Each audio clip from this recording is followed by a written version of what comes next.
ਅਸੀਂ ਚੈप्टर शुरू किया लीनियर प्रोग्रामिंग 14 चैप्टर है तो ਉਹਦੀਆਂ एग्जाम्पल्स कर चुकी हुई हैं, टाइप्स की हुई हैं काफ़ी। इन्हों ਵਿੱਚੋਂ एक टाइप ਹੁਣ ਕਰਾਂਗੇ, एक और लास्ट टाइप है determine graphically the minimum value of the objective function z is equal to 5x plus 7y such that 2x plus y greater than और equals to 8, x plus 2y greater than और equals to 10, xy is greater than equals to 0। Solution ਦੇ ਵਿੱਚ मैं पहला क्या सी सारी statement as it is लिखनी होंगी है। We are to minimise z is equal to 5x plus 7y subject to the constraints 2x plus y greater than equals to 10, x plus 2y greater than equals to 10, 8 10, xy is greater than equals to 0। सब तो पहला असी यह वाली equation लैके चलांगे। Now 2x plus y greater than equals to 8 एन number 1 mark कर देना है। फिर असी इक्वालिटी का साइन लैके चल पैना है। एक बार ये एक्स में 0 पुट करांगे तो वाई की वैल्यू निकल आएगी। फिर ये वाई में भी 0 पुट करांगे तो 2x इज इक्वल टू 8 तो एक्स की वैल्यू निकल आएगी 4। तो यदा टेबल भी बना देना इतने x y x 0 y 8 y 4 x 4 तो वाई कितना आएगा 0। जो एक्स 0 है वाई की वैल्यू 8 है 0 8, जो वाई 0 है उदों एक्स की वैल्यू 4 है। ऐसे दूसरी लाइन लैके चलांगे x plus 2 y greater than equals to 10 ए वाली लाइन एनू नंबर 3। फिर ये भी इक्वालिटी का साइन लैके चल पैना। ये भी एक बार एक्स में 0 पुट कर देना नंबर 4 2y के इक्वल आएगा 10 दे वाई की वैल्यू 5। फिर y में 0 पुट कर देना। जो असी y में 0 पुट करांगे तो x की वैल्यू कितनी आएगी 10। तो यदा भी टेबल जो असी x में 0 पुट किया y की वैल्यू 5 आई 0 5, जो असी y में 0 पुट किया तो x की वैल्यू कितनी आई है 10। हुण असी इहदा ग्राफ बनावांगे। पहला इधर असी एक्स एक्सिस ड्रॉ कर ली, इधर वाई एक्सिस। हुण टेबल दे विच मेरे को एक वैल्यू हैगी है पहले टेबल 08, ठीक है। यह पहले मैं इत्थे लिख लिता 08 तो ये कोरस्पोंडिंग दूसरी वैल्यू हैगी है 4,0 तो दोनों आपस में ज्वाइन कर दो। हुण जो सैकेंड टेबल है वो एक वैल्यू हैगी 0,5, यह हो गया 0,5। तो दूसरी वैल्यू हैगी वो कोरस्पोंडिंग 10,0 यह 10,0 हो गया, इनू भी ज्वाइन कर दो, ए ज्वाइन कर देना ए वाली। तो जी ए वाली लाइन हैगी है इनू बाद देखते हैं किस तरह बनी है, ठीक है। ए वाली लाइन वाल हाले ध्यान नहीं देना। असी एक लाइन ए ड्रा की है एक टेबल तो, दूसरी लाइन ए बना ली है। तो जी तीसरी लाइन हैगी है जी 7 तो 8 के विचों निकलती पई है, इनू बाद देखते हैं किस तरह बनी है। हुण असी टेस्टिंग पॉइंट करांगे। टेस्टिंग पॉइंट फिर मैं 0 0 लिता है। नंबर 1 विच पुट करांगा तो मेरे को आएगा 2 इंटू 0 प्लस 0, 2 इंटू 0 0 ही होंदा तो 0 प्लस 0 0 ही आएगा। तो 0 कभी 8 नालों वड्डा नहीं होंदा, इसलिए इसका आंसर फॉल्स आएगा। फॉल्स का मतलब हो गया कि जरा 8 वाला साडे को लाइन है, 8 वाली जी लाइन है 8 वाली लाइन हैगी है, ਇਹਦਾ ਜਿਹੜਾ ਫਿਜ਼ੀਬਲ ਰੀਜਨ ਹੈਗਾ ਉਹ ओरिजिन ਨੂੰ ਕੰਟੇਨ ਨਹੀਂ ਕਰੇਗਾ। ਇਹਦਾ ਫਿਜ਼ੀਬਲ ਰੀਜਨ ओरिजिन ਨੂੰ ਕੰਟੇਨ ਕਰਨ ਦਾ ਮਤਲਬ ਹੈ ਕਿ ਜਿਹੜੀ ਇਹਦੀ ਸ਼ੇਡਿੰਗ ਹੈਗੀ ਹੈ ਉੱਪਰ ਨੂੰ ਹੋਏਗੀ, ओरिजिन ਵੱਲ ਨਹੀਂ ਹੋਏਗੀ, ਕਿਉਂਕਿ ਇਹ ਜਿਹੜਾ ਪੁਆਇੰਟ ਹੁੰਦਾ ਇਹ ओरिजिन ਹੁੰਦਾ। ओरिजिन मतलब 0 0 ਜਿਹਦੇ ਕੋਆਰਡੀਨੇਟਸ ਹੁੰਦੇ ਆ। ਇਹਦਾ मतलब ਹੈ ਇਸ ਲਾइन ਦੀ ਜਿਹੜੀ ਸ਼ੇਡਿੰਗ ਹੋਏਗੀ ਫਿਜ਼ੀਬਲ ਰੀਜਨ ਜਿਹੜਾ ਬਣੇਗਾ ਅਪਵਰਡ ਸਾਈਡ ਬਣੇਗਾ, ठीक है, ऊपर वाली साइड। ऐसे असी नंबर 3 भी 0 0 पुट किया 0 plus 2 into 0 greater than equal to 10, 0 कभी 10 तो ग्रेटर नहीं होंदा, यदा आंसर भी फॉल्स आएगा। फॉल्स का मतलब है कि इस लाइन का जो फिजिबल रीजन है यदि भी जी फिजिबल रीजन है ऊपर नूं बनेगा, ठीक है, ऊपर नूं, क्योंकि फॉल्स है। तो कॉमन जो फिजिबल रीजन है यह वाला बनता पे जिन्हों मैं शेड किया हुआ, ठीक है, यह वाला कॉमन फिजिबल रीजन बनेगा। तो जिन्ना मर्जी शेड कर सकते हैं। ਜਿਹੜਾ इस टाइप का फिजिबल रीजन होंगे इनू असी कहते हैं अनबाउंडेड फिजिबल रीजन, क्योंकि जिन्ना मर्जी असी ऊपर तक शेड कर सकते हैं, ठीक है। जे बाकी असी पहले एग्जाम्पल्स की वो सारे असी बाउंडेड फिजिबल रीजन दे की हैं। यह जी टाइप हैगी है इनू असी कहते हैं अनबाउंडेड फिजिबल रीजन। ये कॉर्नर पॉइंट्स एक क्या निकलेगा, कॉर्नर पॉइंट एक है वाला कॉर्नर पॉइंट तो एक है वाला कॉर्नर पॉइंट। इस कॉर्नर पॉइंट में मैं नाम देता ए, ये कोआर्डीनेट्स है 10,0, इनू नाम देता सी, ये कोआर्डीनेट्स है 0 8। तो जो बी पॉइंट है वो 2,4 आएगा, वो तुहाडा ग्राफ तो भी निकल सकता है, ठीक है, ग्राफ तो भी निकल आएगा। या फिर तुसीं यह दो लाइनस जिहड़ियां सानूं स्टेटमेंट दे विच दित्तियां होईयां सी दोनों विच एलिमिनेशन रफ विच लगाओगे फिर भी यह पॉइंट निकल आएगा। ग्राफ तो भी ऑटोमैटिकली अपने आप ही 2,4 निकल आएगा यह पॉइंट। ਜਿਹੜੇ 3 पॉइंट है कॉर्नर पॉइंट्स इन्हों असीं हुण Z विच पुट करांगे। असीं लिखांगे पहला corner points of feasible region are a point 10,0, A वाला पॉइंट हो गया 10,0, फिर बी पॉइंट 24, बी पॉइंट हो गया 2,4, सी पॉइंट है 0 8, सी पॉइंट है 0 8। हुण असीं तीनों पॉइंट Z विच पुट करने जिन्हों असीं मैक्सिमम या मिनिमम प्रूव करना सी। At A 10,0 z is equal to 5 into x, x दी जगह मेरे को 10 है, प्लस 7 वाई, वाई की जगह मेरे को 0 है। 5 इंटू 10 50, 7 इंटू 0 0, 50 प्लस 0 50 आएगा। फिर बी पॉइंट है 2,4, एक्स की जगह 2 पुट कर देना, वाई की जगह 4 पुट कर देना। 5 इंटू 2 प्लस 7 इंटू 4, क्योंकि जो सानू ऑब्जेक्टिव फंक्शन दिता है z is equal to 5x plus 7y है, यदा आंसर आ जाएगा 38। 7 इंटू 4 28 प्लस 10 38। फिर at C point 0,8 z is equal to 5 into 0 plus 7 into 8, यदा आंसर 56 आ जाएगा। ਅਸੀਂ ਇਹਦੇ ਵਿੱਚ ਜੈਡ ਨੂੰ ਮਿਨੀਮਮ ਪ੍ਰੂਵ ਕਰਨਾ ਹੈਗਾ, ਤੇ ਮਿਨੀਮਮ ਵੈਲਿਊ ਫਿਲਹਾਲ ਮੇਰੇ ਕੋਲ ਕਿੰਨੀ ਆ ਗਈ 38। ਅਸੀਂ ਲਿਖਾਂਗੇ therefore 38 is the smallest value of z at the point 2,4।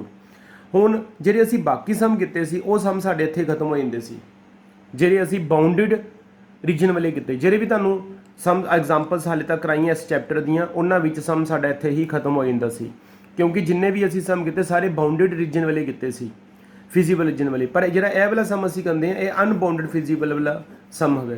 ਇਹਦੇ ਵਿੱਚ ਸਮ ਨੂੰ ਅੱਗੇ ਫਿਰ ਦੁਬਾਰਾ ਥੋੜਾ ਕਰਨਾ ਪੈਂਦਾ ਹੈਗਾ। ਅੱਗੇ ਦੇਖੋ ਕੀ ਕਰਨਾ ਹੈ, ਬਿਕੋਜ਼ ਫਿਜ਼ੀਬਲ ਰੀਜਨ ਇਜ਼ ਅਨਬਾਉਂਡਡ, क्योंकि फिजिबल रीजन अनबाउंडेड है, कोई लिमिट नहीं है, जिन्ना मर्जी असीं अगे जा सकते हैं।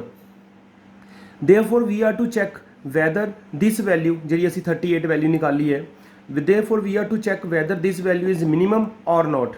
असीं चैक करना कि जी 38 हैगी है वो एक्चुअली इहदी मिनीमम वैल्यू हैगी है जेड दी या नहीं हैगी। उहदे वास्ते असीं दोबारा फिर एक ग्राफ ड्रा करांगे, किस लाइन का। For this we draw the graph of, ए मेरा जेड है, ठीक है, 5x प्लस 7y जेड है, लैस दैन कितना लैके चलांगे जी असीं मिनीमम वैल्यू निकाली हुई 38। 5x प्लस 7y कितों आया, यह जो जेड है, लैस दैन कितना लैके चल पे असीं 38 जी मिनीमम वैल्यू हैगी है। फिर इनू नंबर 5 मार्क करता, ये इक्वालिटी का साइन लै लिता। सेम यदा भी टेबल बनावांगे उस तरीके जिस तरह बाकियों का बनाते पे हैं। एक बार एक्स नू 0 पुट करांगे तो वाई निकल आएगा 38/7, अप्रोक्सीमेटली 5.43 आएगा, लगभग 5.43 आएगा। वैसे 4.2 आंदा पे पर राउंड करके उन्होंने 5.3 बनाता। फिर वाई में 0 पुट करोगे तो 5x is equal to 38, x की वैल्यू 38/5 तो 7.6 आएगा। यदा टेबल है बनाता, जो एक्स 0 होगा वाई 5.43 आएगा, तो जो वाई 0 होगा तो एक्स का आंसर 7.6 आएगा। यदा ग्राफ है बनाया जी मैं क्या सी लाइन में बाद देखते हैं लाइन किस तरह बनी हुई है। हूँ जो एक्स 0 हो गए, जो एक्स 0 हो गए वाई की वैल्यू हैगी है 5.43, यह 5 तो 6 के विचकार पॉइंट आएगा, यह 5 तो 6 के विचकार इत्थे मैं शो कर दिता, ठीक है। 5.43 मैं लिख दिता 0,5.43 भी लिख सकते हो या 38/7 भी लिख सकते हो, मैं 38/7 लिखा है। हुण दूसरा पॉइंट है जो एक्स 7.6 है, जो मेरे को एक्स 7.6 है उदों वाई की वैल्यू कितनी हैगी 0। मैं 7.6 7 तो 8 के बीच आना 7.6 तो वाई की वैल्यू कितनी हैगी है 0। यह पॉइंट बनेगा मेरे को 7.6, 0 7.6 में 38/5 भी लिख सकते हो, ठीक है। एक्चुअली 38/5 हीगा सी, 0। फिर यह दोनों पॉइंट्स में आपस में मिलाता। हुण ये देखो जी यह लाइन मैं ड्रा की है, ठीक है, जी यह मैं लाइन ड्रा की है, जे तो यह लाइन यह फिजिबल ओरिजिन को क्रॉस करके जाए। दोबारा फिर समझो जी मैं हुण यह ग्राफ ड्रा किया इस लाइन का, जे इस लाइन का ग्राफ जिहड़ा हैगा यह फिजिबल रीजन को क्रॉस करके जाए, इंटरसैक्ट करके जाए, फिर जी असी 38 वैल्यू असी निकाली सी उन्होंने निगलैक्ट कर देंगे, असी लिखांगे z has no minimum value.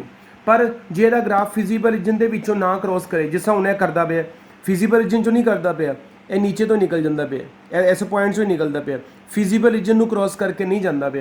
यदा मतलब है कि जी जेड की मिनीमम वैल्यू हैगी वो 38 ही होएगी। दोबारा फिर समझ लो जिहड़ा असीं हुण ग्राफ किया इस लाइन का जिहड़ा ड्रा किया है, जे तो यदा लाइन का ग्राफ फिजिबल रीजन को क्रॉस करके जाए फिर असीं 38 भी निगलैक्ट कर देंगे, एंड भी जाके लिख देंगे z has no minimum value, इनू भी निगलैक्ट कर देंगे।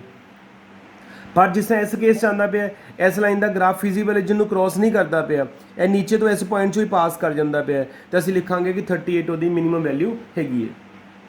हुण असीं लिखांगे since 5 has no common point with the feasible region, क्योंकि वह फिजिबल रीजन के कॉमन पॉइंट कोई नहीं बनता पे, लाइन पॉइंट भी नीचे पास करती भी है। Since number 5 has no common point with the feasible region therefore minimum value 38 ही होएगी। किस पॉइंट उपर होएगी 2,4 के उपर, ठीक है। यह मैथड है जो असी अनबाउंडेड वाला सम करते पे हाँ।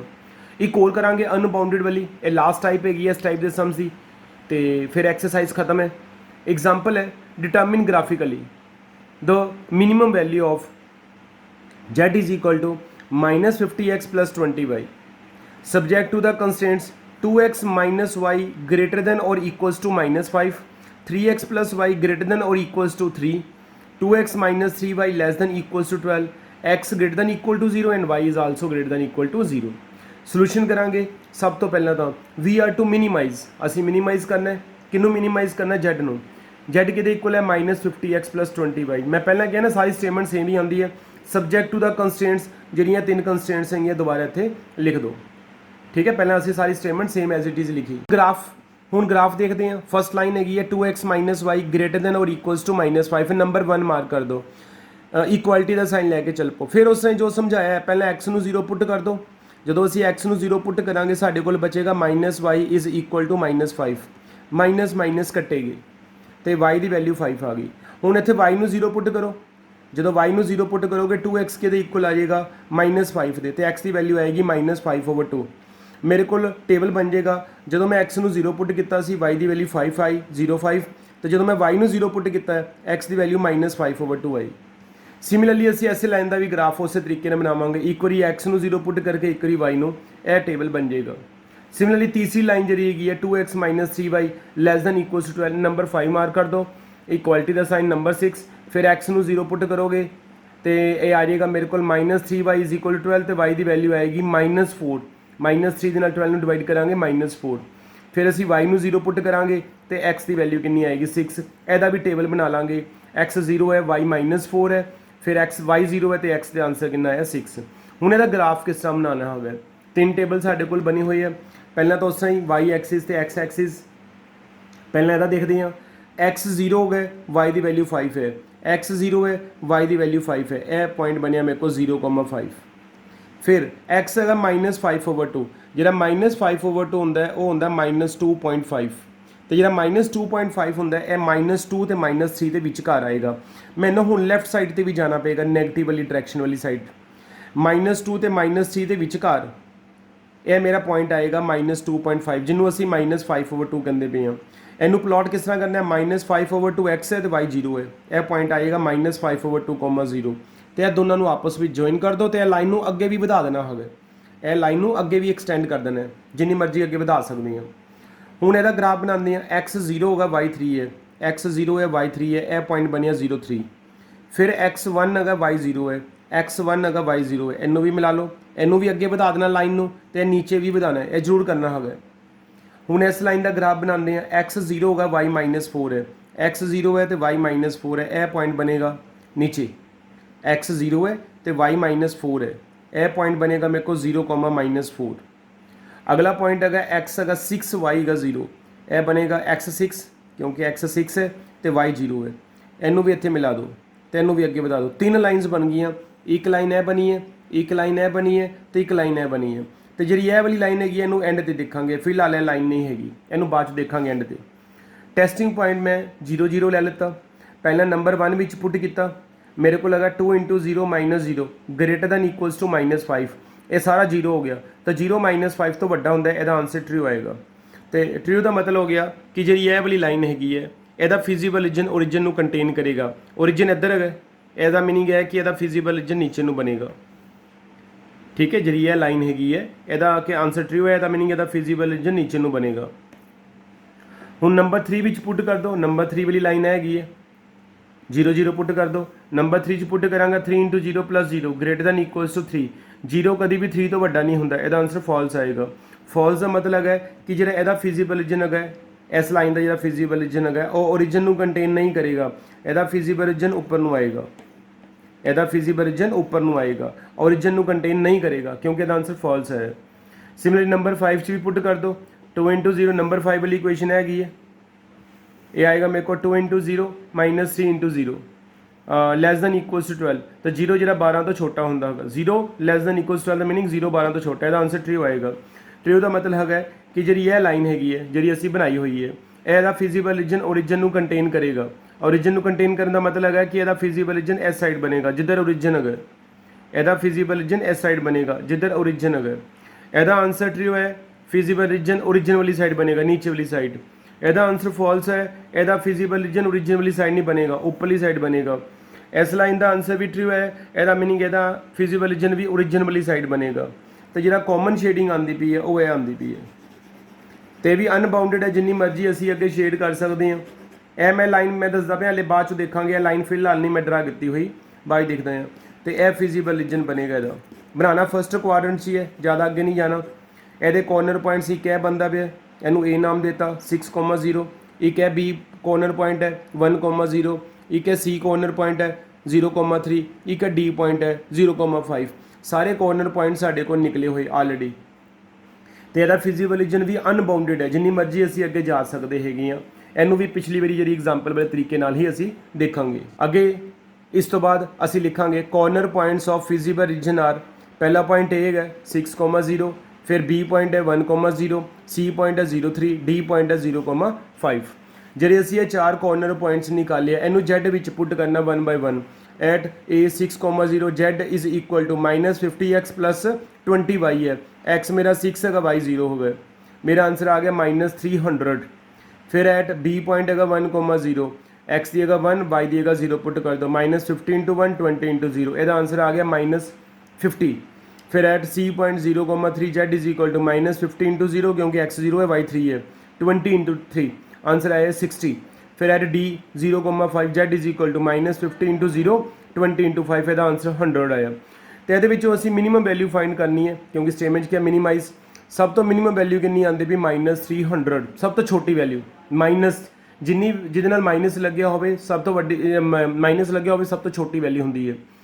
-50 ते -300 विचों -300 छोटा होवे। ਅਸੀਂ ਲਿਖਾਂਗੇ therefore -300 is the smallest value of Z at किहड़े पॉइंट पर आती पई है मिनिमम वैल्यू स्मॉलेस्ट वैल्यू 6,0, क्योंकि फिजिबल रीजन फिर दोबारा अनबाउंडेड है, इसलिए सम नूं फिर दोबारा असी अगे करांगे। नहीं तो असी ਜਿਹੜੇ बाकी पार्ट्स किते ਜਿਹੜੇ बाउंडेड वाले किते वो साडा सम ਇੱਥੇ ही खत्म हो जाता, सानूं अगे नहीं सम करना पैंदा, ਇਹ 'ਚ करना पेगा। असी चैक करांगे कि ये -300 वैल्यू हैगी है कि ये एक्चुअल मिनिमम वैल्यू हैगी या नहीं। असी लिखांगे since feasible region is unbounded, क्योंकि फिजिबल रीजन अनबाउंडेड हैगा सी। Therefore we are to check whether this value is minimum और not. For this we draw the graph of, असी दोबारा ग्राफ ड्रा करना है। यह कि लाइन हैगी है, Z है -50x plus 20y। Less than की लैके चलांगे, जी असी मिनिमम वैल्यू निकाली हुई है वो कितनी निकाली हुई -300। सारे में 10 कॉमन है, सारे 10 नाल डिवाइड कर दो, थोड़ी वैल्यू छोटी हो जाएगी। -5x plus 2y lace than कितना आ गया -300। फिर ये इक्वलिटी का साइन लैके चल पो, -5x plus 2y is equal to -30। Number 8 mark कर दो। ये भी सेम उस तरह टेबल बनाना है। पहला एक बार x नूं 0 पुट कर दो, x नूं 0 पुट करोगे तो 2y के इक्वल आएगा -30 दे 2 ओवर च लै जाओगे तो y का आंसर कितना आएगा -15। फिर ये y नूं 0 पुट कर दो, put y equal to 0, y नूं 0 पुट करोगे -5 के इक्वल -5x के इक्वल आएगा -30 तो माइनस माइनस कट हो गया, 5 ओवर च लै जाओ, x का आंसर कितना आ जाएगा 6। तो इतने टेबल बना लो, x 0, y की वैल्यू -15, फिर y 0, x का आंसर 6। हुण जिहड़ा उसी इहदा ग्राफ बनाया है, ਇਹਦਾ ग्राफ मैं दोबारा ग्राफ तो समझा लगे टेबल तो ਜਿਹੜਾ ग्राफ बनाया सी। एक पॉइंट है बनया मेरे को 6,0, दूजा बनता पे 0, -15। इत्थे मेरे को वैल्यू नहीं हैगी, क्योंकि ग्राफ मैं -4 तक ही बनाया है। तो ये बच्चे बना सकते हो, नीचे तक बनना होवे, ठीक है, काफ़ी नीचे जाना है, उत्थे आएगा 0, -15। इनू उत्थे ज्वाइन कर सकते हो। नहीं भी कराना हो तो कम लाइन में इस तरह पास करा दो ये, क्योंकि जो दूजा पॉइंट है बिल्कुल नीचे जाके बनना वाई एक्सिस दे 0, -15। मैं फिलहाल इस तरह का रफ या एक ग्राफ ड्रा गलत है। हुण जी लाइन हैगी, मैं पिछले सम भी समझाया, जे इस लाइन का ग्राफ यह फिजिबल रीजन नूं क्रॉस करके जाता पे, देखो फिजिबल रीजन नूं कट करके जाता पे, फिजिबल रीजन है सारा है। तो यह जो ग्राफ मैं हुण बनाया फिजिबल रीजन के विचों पास करता पे, यदा मतलब है कि Z की कोई भी मिनिमम वैल्यू नहीं हैगी। जी -300 हैगी सी, मैं उन्होंने भी निगलैक्ट कर दाँगा। इस तो बाद मैं ये लाइन लिखन लग्या, क्योंकि इस लाइन का जो ग्राफ है यदा कॉमन पॉइंट है फिजिबल रीजन के नाल। मैं लिखा जी नंबर 7 वाली लाइन है, because number 7 has common point with feasible region, क्योंकि नंबर 7 का कॉमन पॉइंट बनता पाया फिजिबल रीजन के नाल। Therefore Z is equal to -50x plus 20y has no common point. Therefore -50x plus 20y has no common point with the feasible region. ਇਹਦਾ meaning है कि उन्हों का फिजिबल रीजन के नाल कॉमन पॉइंट कोई नहीं हो। ਕਿਉਂਕਿ z ਦਾ ਫਿਜ਼ੀਬਲ ਰੀਜਨ ਦੇ ਨਾਲ ਕਾਮਨ ਪੁਆਇੰਟ ਬਣਦਾ ਪਿਆ ਲਾਈਨ ਦਾ ਨੰਬਰ 7 ਜਿਹੜੀ ਲਾਈਨ ਅਸੀਂ ਡਰਾ ਕੀਤੀ ਸੀ, ਕਿਉਂਕਿ ਉਹਦਾ ਕਾਮਨ ਪੁਆਇੰਟ ਬਣਦਾ ਪਿਆ ਫਿਜ਼ੀਬਲ ਰੀਜਨ ਦੇ ਨਾਲ, ਅਸੀਂ ਲਿਖਾਂਗੇ therefore z has no minimum value. ਇਹਦਾ ਮੀਨਿੰਗ ਹੈ z ਦੀ ਕੋਈ ਵੀ ਮਿਨੀਮਮ ਵੈਲਿਊ ਨਹੀਂ ਹੋਏਗੀ। ਇਹਦੇ ਨਾਲ ਦਾ ਇੱਕ ਸਮ ਬੱਚਿਆਂ ਨੇ ਟਰਾਈ ਕਰਨਾ ਹੋਵੇ, ਤੇ ਇਹ ਵਾਲਾ ਸਮ ਹੈ number 17 sum 2x plus y is greater than equals to 3 ਤੇ x plus 2y is greater than equals to 6। ਤੇ ਇਹ ਬੱਚਿਆਂ ਨੇ ਟਰਾਈ ਕਰਕੇ ਦੇਖਣਾ ਹੋਗਾ, ਅਨਬਾਊਂਡਡ ਵਾਲਾ ਸਮ ਹੈ।